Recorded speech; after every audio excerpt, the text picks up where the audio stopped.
안녕하세요, 전민주입니다.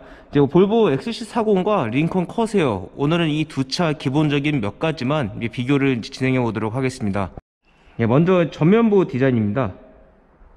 그리고 볼보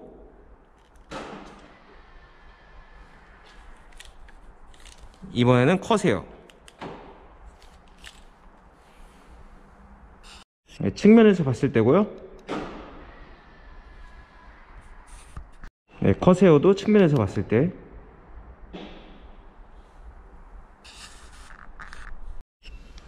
볼보 도어 램프고요. 이번에는 커세어 헤드램프고, 이 아래 엠블럼.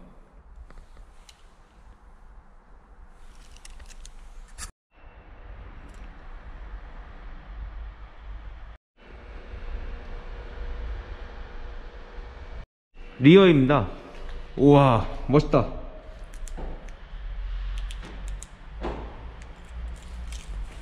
이번엔 볼보.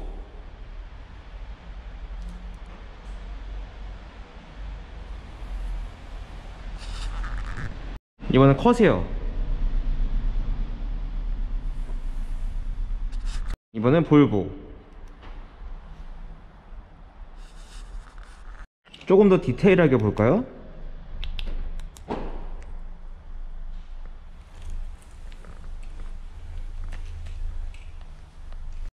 요 아래 커세어 테일파이프.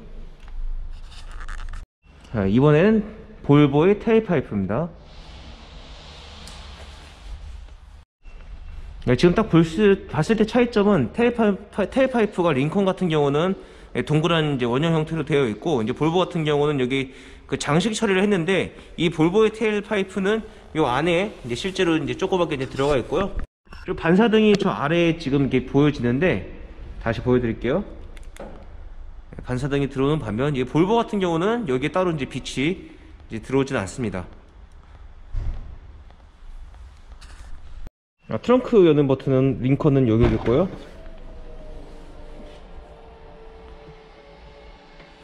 그러면은 볼보는 이 아래쪽에 있고요. 아이고. 유관상 크기 같은 경우는 링컨 쪽이 좀 더 이제 커 보이는 것 같고요. 지금 링컨도 그렇고 볼보도 그렇고 일렬에 손 넣었을 때도 문이 열리고요. 지금 볼보 왼쪽에. 지금 볼보도 그렇고 링컨도 그렇고 일렬에 손 넣었을 때 문이 열리고, 이 볼보도 마찬가지로 일렬 손잡이에 이제 손을 넣으면 이제 문이 열리는데, 특징적인 것은 2열도 마찬가지입니다. 링컨도 지금 2열에 손을 넣으면 이제 도어가 열리고, 이제 볼보도 마찬가지로 2열에 손을 넣으면 문이 열립니다.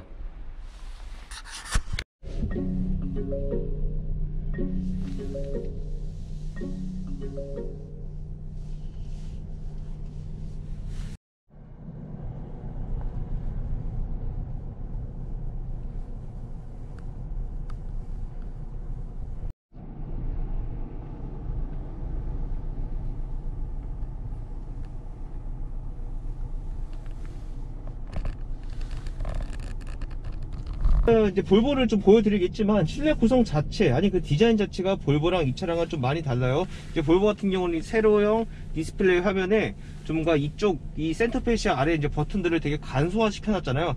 근데 이 링컨 같은 경우는 요 부분에 이제 많은 이제 공조 기능, 그리고 많은 기능들을 이제 직관적으로 빼놨다는 그런 특징이 있습니다. 그런 기능적인 부분 외에도 이 링컨 같은 경우는 무드 조명, 그러니까 앰비언트 라이트가 있다는 점이 좀 특징인데요. 앰비언트 라이트 같은 경우는 크게 하나, 둘, 셋, 넷, 다섯, 여섯, 일곱 개가 있습니다. 지금 화이트, 이렇게 옐로우, 레드, 블루, 그린, 바이올렛 있고, 그리고 앰비언트 라이트 같은 경우는 지금 보시는 이 글로브박스 위 보조석 부분, 그리고 보조 손잡이, 그리고 요 아래 컵홀더, 이 컵홀더 부분에도 은은하게 앰비언트 라이트가 들어오고, 또 이 앞에 안에 수납함 쪽에도 앰비언트 라이트가 이제 들어오고요. 네, 왼쪽에서부터 천천히 보면 자석 조절 버튼이 지금 이쪽에 이제 벤츠랑 마찬가지로 여기 왼쪽에 이제 도어 있고, 그리고 메모리 시트 기능이 이 차 같은 경우는 세 가지로 이제 되어 있다는 점, 그리고 요 아래 손잡이 보면 이쪽에 앰비언트 라이트 들어오는 점하고, 그리고 도어 쪽에 여닫이 버튼과 이런 문 여는 기능들, 이런 버튼, 그리고 아래 수납함 쪽에 지금 앰비언트 라이트가 이제 들어오는 게 특징이고, 계기판 디스플레이 화면은 지금 같은 이제 디자인으로 되어 있습니다. 그래서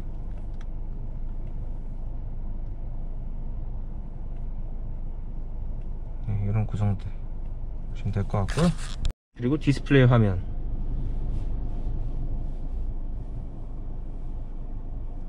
또 중요한 게 있죠. 바로 이 앞에 헤드업 디스플레이 기능이 있다는 점, 그리고 보조석과 운전석에 통풍 시트가 있다는 점, 이게 이제 볼보랑의 이제 가장 큰 차이점. 그리고 보조석도 마찬가지로 좌석 조절 버튼이, 바로 이제 볼보를 들어가서 보겠지만 확실히 이제 운전석도 그렇고 보조석도 그렇고 이런 기능들에 있어서 이제 그런 상품성 디테일함은 이 링컨 커세어가 참 좋은 것 같아요.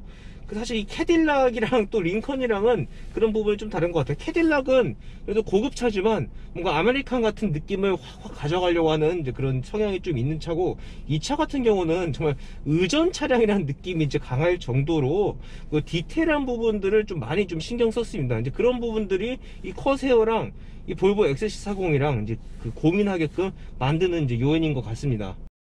야, 다음엔 우리 XC40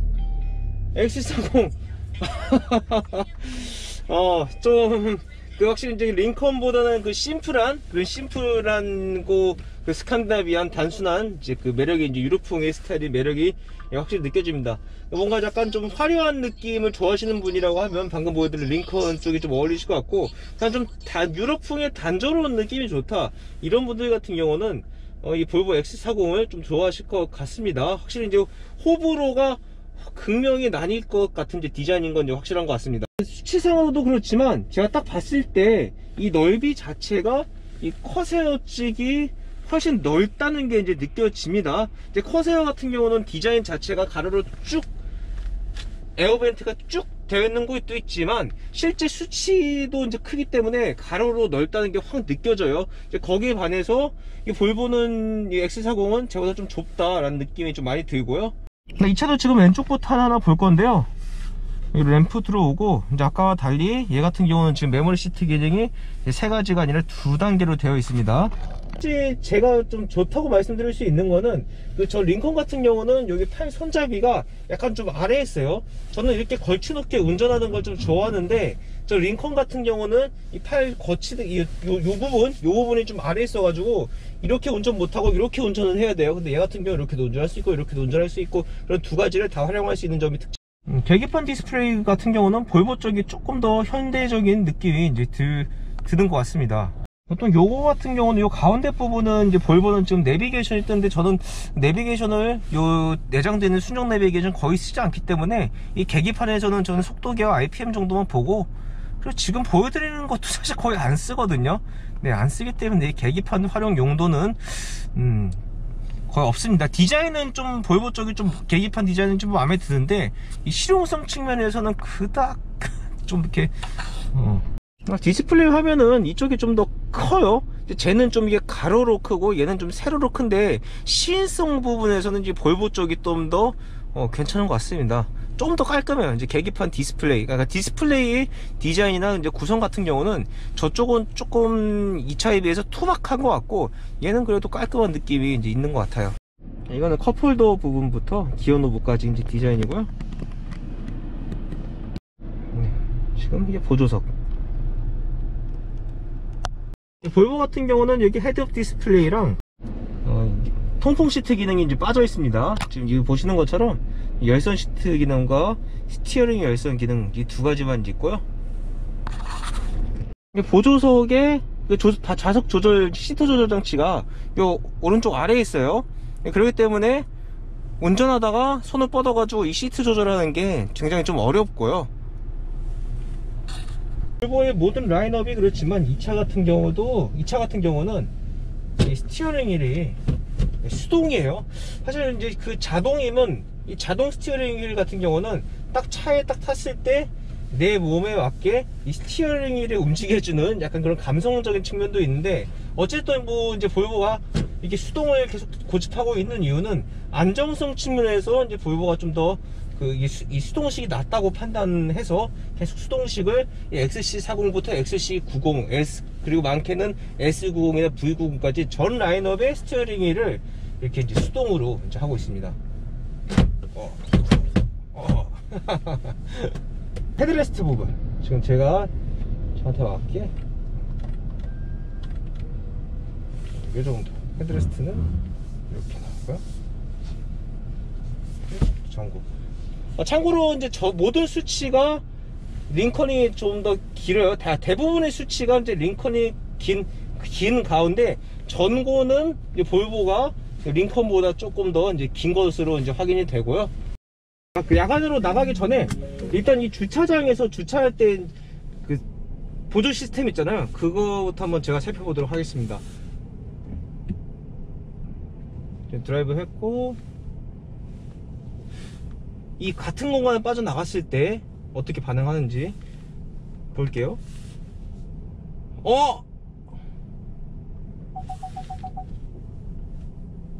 예, 이렇게 화면 누르면 이렇게 되는, 화면이 지금 마이너스를 누르면 분할 화면은 아니고, 이걸 누르면 이 뒤쪽 요 부분 이렇게 크게 나오고, 그리고 또 이걸 누르면 이렇게 300 후방 카메라, 그리고 이건 이렇게 요거 같은 경우는 거의 안 쓸 것 같고, 저 같으면 요거를 좀 가장 많이 쓸 것 같은데 한번 들어갈게요. 이 부분은 좀 좋다고 좀 말씀드리기 좀 어려울 것 같고요.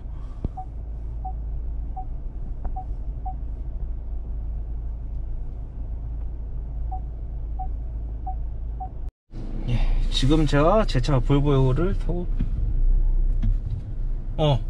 확실히 달라요. 아까 제 같은 경우는 저 옆에 이제 기둥을 빠져나갈 때 이 보조 시스템, 운전 보조 시스템이 활성화되지 않았는데, 지금 얘 같은 경우는 지금 바로 기둥이 있으니까 바로 이제 반응을 하고요.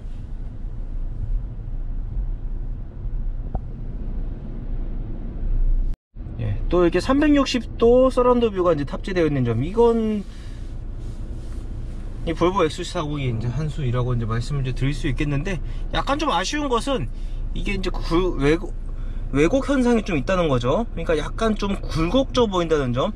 지금 저 같은 경우는 다 적응이 돼서 뭐 이렇게 크게 불편한 점은 못 느끼는데, 아마 이게 처음이신 분들은 좀 당황하실 수도 있을 것 같아요. 많은 분들이 특히 또 이제 문제 제기하셨던 부분이기도 하고요.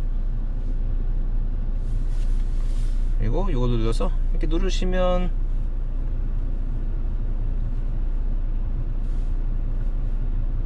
기능들을 볼 수 있는데, 저는 솔직히 이 화면을 이제 가장 이제 많이 쓰고 있습니다.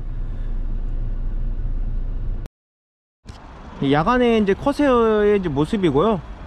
여기 뭐 헤드라이트 밝기나 요 오른쪽 램프, 요 리어 램프 정도 이제 확인을 이제 한번 하시면 좋을 것 같습니다.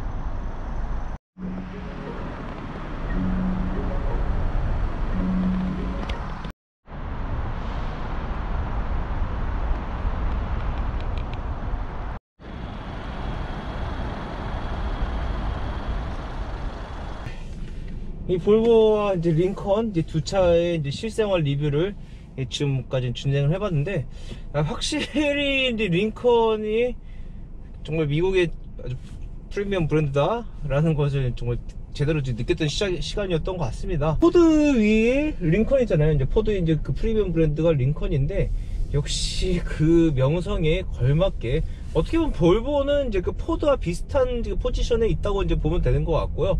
우리나라 이제 한창 볼보가 마케팅을 잘했기 때문에 볼보가 고급차라는 느낌이 있는데, 이 볼보는 스웨덴의 고급차 사실은 아닙니다. 이제 스웨덴의 이제 브랜드 중에 이제 하나일 뿐인데요.